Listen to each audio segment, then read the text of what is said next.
This is Joseph DeStefano here with Urgent Care 24/7 to talk to you guys about ACE inhibitors and their role in more modern medicine.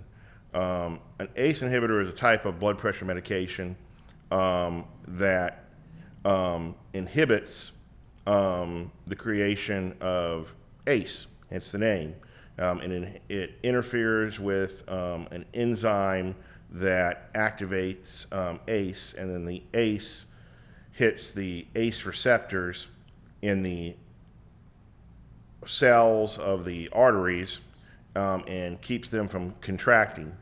That's a very kind of simplified way of saying it. These medications are kind of revolutionary when they came along. They were a new class to control blood pressure. They helped in heart failure and really actually reduced the mortality of heart failure and reduced the incidence of stroke. We knew back in the early 90s that they had challenges as a class of medications. One of the first things we noticed about ACE inhibitors is that the longer patients were on them, they tended to need higher and higher doses. And we named that ACE escape, meaning that the body was adapting and escaping the effects of the ACE inhibitor. The other kind of bad side effect we noticed with ACE inhibitors that took a while to be recognized, but then eventually it was acute pancreatitis, drug-induced pancreatitis. The pancreas is your gland that sits behind your stomach in the middle of your abdomen, and it makes insulin that it puts into your blood to help you control your blood sugar, and it makes amylase to digest carbohydrates for your body. It makes lipase to digest fat. By several different mechanisms over time, you can have an adverse drug reaction and get a condition called pancreatitis where those enzymes activate inside the gland instead of activating in the intestines. It can be life-threatening. It can put you in the hospital for weeks. So that was another thing we noticed about the ACE inhibitors, was that possible rear adverse side effect. Then we noticed people would get something called angioedema from them, where all of a sudden their tongue and their lips would swell up. They'd have problems breathing. They'd have to come to the emergency room. They'd have to get fresh frozen plasma. They'd have to get epinephrine. So this started to be the challenges that we noticed with this class of blood pressure medications. So the pharmaceutical companies, doing what the pharmaceutical companies do, they discovered a class of medicines called the angiotensin receptor blockers. So the ACE inhibitor was the angiotensin-converting enzyme inhibitor. So it targeted angiotensin. The angiotensin receptor blockers went on to the angiotensin receptors in the cells and blocked them from ACE acting. Immediately we noticed some really good things about this class of medicine. We noticed that they did not get the cough. There was no ACE inhibitor cough because the angiotensin-converting enzyme actually is in the lungs, and for reasons that there's a lot of theories of it, we're not sure. When you interfere with it, you can cause people to cough all the time.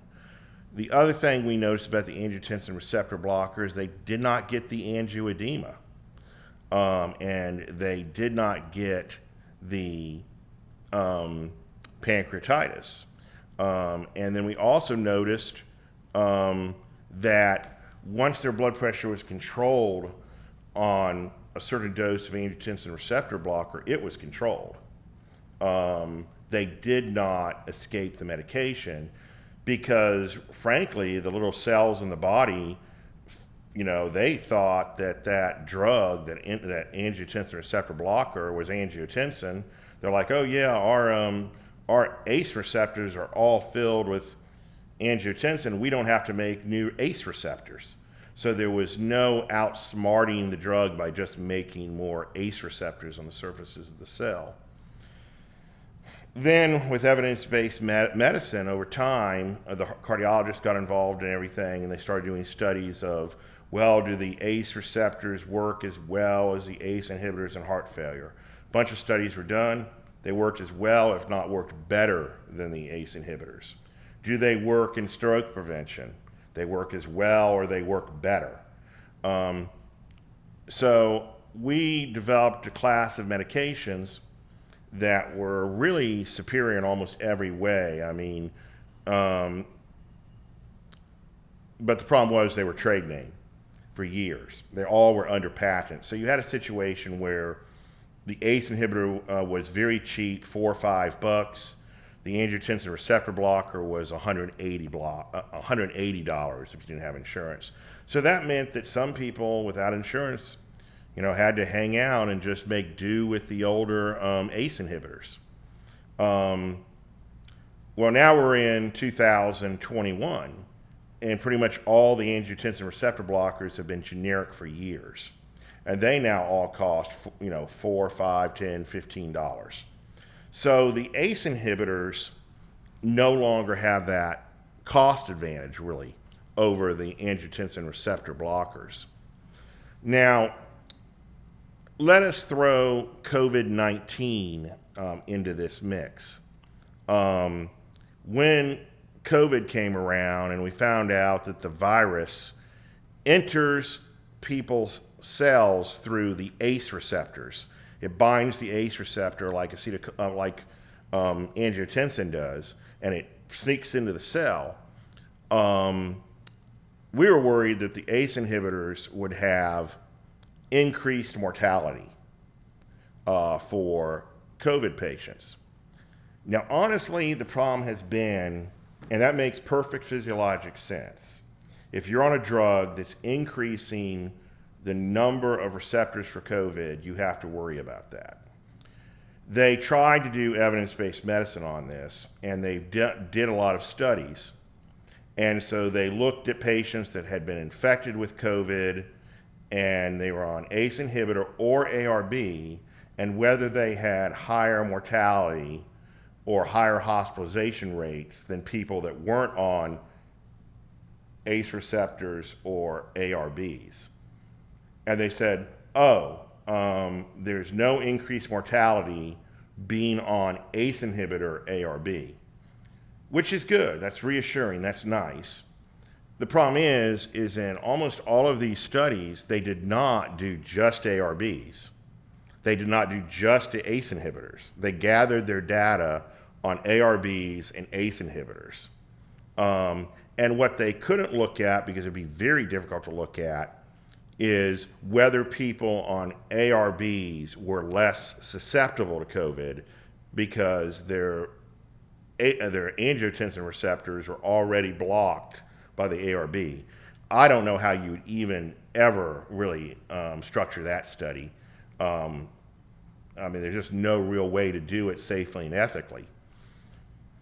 But when you do look at some of these studies and you look at the data subset, ACE inhibitors are probably slightly worse for COVID morbidity and mortality, and angiotensin receptor blockers are slightly better. And when you do a study that combines ARB with ACE inhibitor on one limb against another blood pressure medicine on the other limb, the slightly better and the slightly worse cancel each other out, and then there's no difference. That said, personally, medicine is the practice of medicine. It's not all evidence-based. It's not all science. It's also thousands of physicians practicing, noticing what works and doesn't work. That being said, there's a whole host of reasons to be on angiotensin receptor blockers in 2021 and not to use the ACE inhibitors anymore. I personally don't want to take an ACE inhibitor and risk acute pancreatitis that can kill me, even if it's a small risk. So that combined with the fact that we don't know if the ACE inhibitors could be increasing patients' susceptibility to COVID by causing their number of ACE receptors on their cells to increase. And we don't know for sure whether COVID mortality is being affected by this. I say that we probably should err on caution and use angiotensin receptor blockers where possible and not ACE inhibitors.